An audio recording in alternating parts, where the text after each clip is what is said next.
And welcome to Hannity. And tonight, a lot on deck, including a new scheme to get Donald Trump. Democrats, they would like to now use the 14th Amendment to our Constitution to remove Donald Trump from the ballot. Forget the people deciding. They will decide. We're going to get expert legal analysis. That's straight ahead tonight. Plus, James Comer, Jim Jordan, they will join us with disturbing new developments from Biden's weaponized Department of Justice and their alleged interference in the Hunter Biden probe, where we have the highest levels of your government being used to protect both Hunter and Joe Biden at all costs. And in just moments, ESPN host, our buddy Stephen A. Smith, he will be here with more on why he thinks Joe Biden should not be our next president. Apparently he's supporting Gavin Newsom. Anyway, he's not alone in terms of not liking Joe, far from it. All right, look at this. According to a new Wall Street Journal poll, 73% of you, the American people, you believe Biden is too old to run for re-election. Now, the same poll found that two-thirds of Democrats, they also think Joe Biden is too old for another term. Right on cue, today the president got confused and dazed and, well, he walked out during a Medal of Honor ceremony before the event was even over. Please, somebody help this guy. Take a look.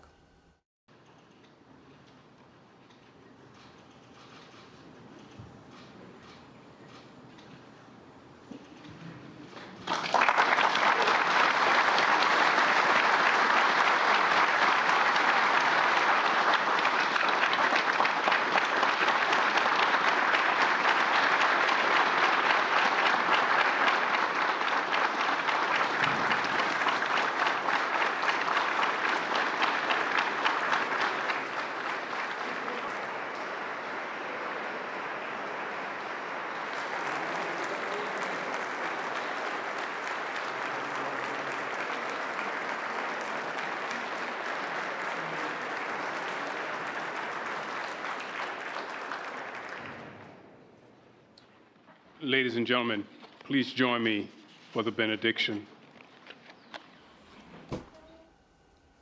Can someone show me where the ice cream machine is? Anyway, by the way, in a half-hearted attempt at virtue signaling, well, Biden is wearing a face mask once again, but apparently takes it off in crowded rooms. Looks like he's trying to follow the science, his version of it anyway, again.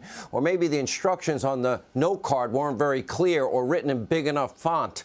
White House staffers, they're always telling Joe where to stand, what to do, who to talk to, what questions to ask, who to call on, what to say, and probably what to wear in the morning.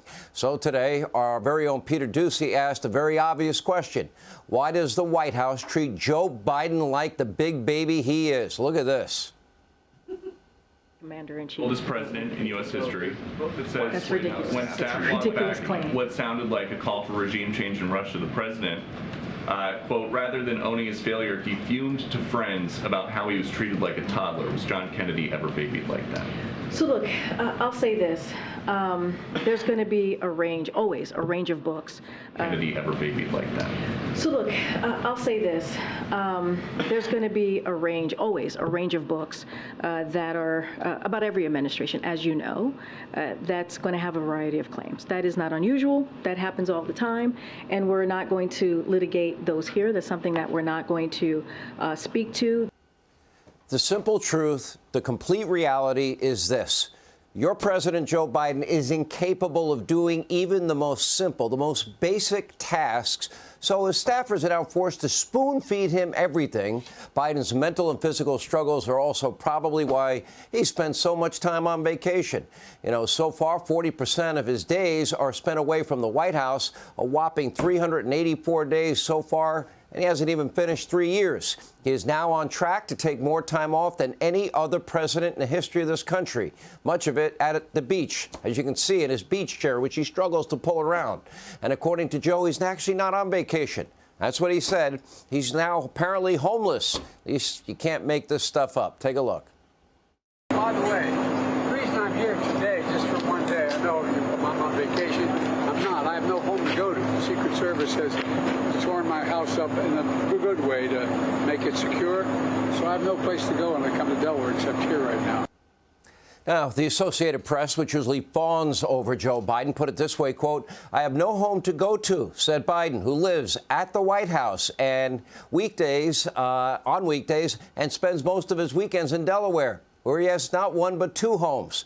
Now, despite all of his days at the beach, Joe still has not found the time to visit the environmental disaster known as East Palestine in Ohio, as promised all the way back in March.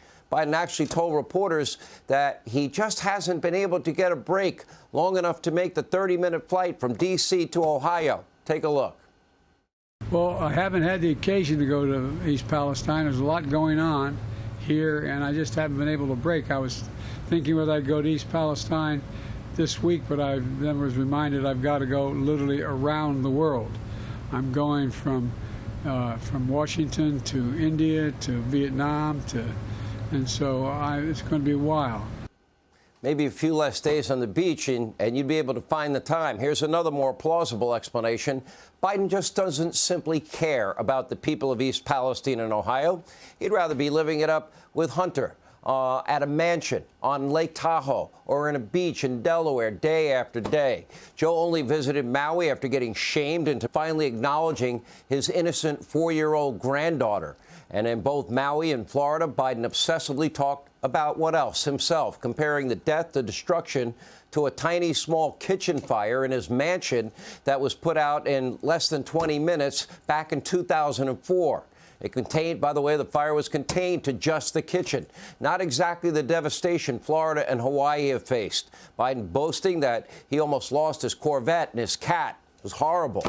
And between the lies, by the way, the lack of empathy, the sheer utter incompetence, Biden is hemorrhaging support even among his base. Look at this. In 2020, Biden won 70% of non-white voters in that election. But according to a New York Times Siena poll, only 53% of non-white voters now support Biden in a hypothetical matchup against Donald Trump. Joe Biden will not be elected with those numbers. Period. End of sentence. Now, one well-connected biographer with ties to the White House is openly admitting that it won't be a shock if Biden does drop out of the race. But it's not just his age and his terrible leadership. Tonight, Biden is also dealing with very serious corruption claims, what we call the Biden bribery, money laundering allegation scandal that is simmering. Former senior Trump advisor, he'll join us in a minute, Stephen Miller, he's now suing the National Archives. Why? He has to force them to release Biden's government emails related to his son's business. We're told that the last batch released by the archives, they were fully redacted. In other words, they were useless. More obfuscation, more delays, more lack of cooperation, but they're the most transparent administration in history. Hey, Sean Hannity here. Hey, click here to subscribe to Fox News YouTube page and catch our hottest interviews and most compelling analysis. You will not get it anywhere else.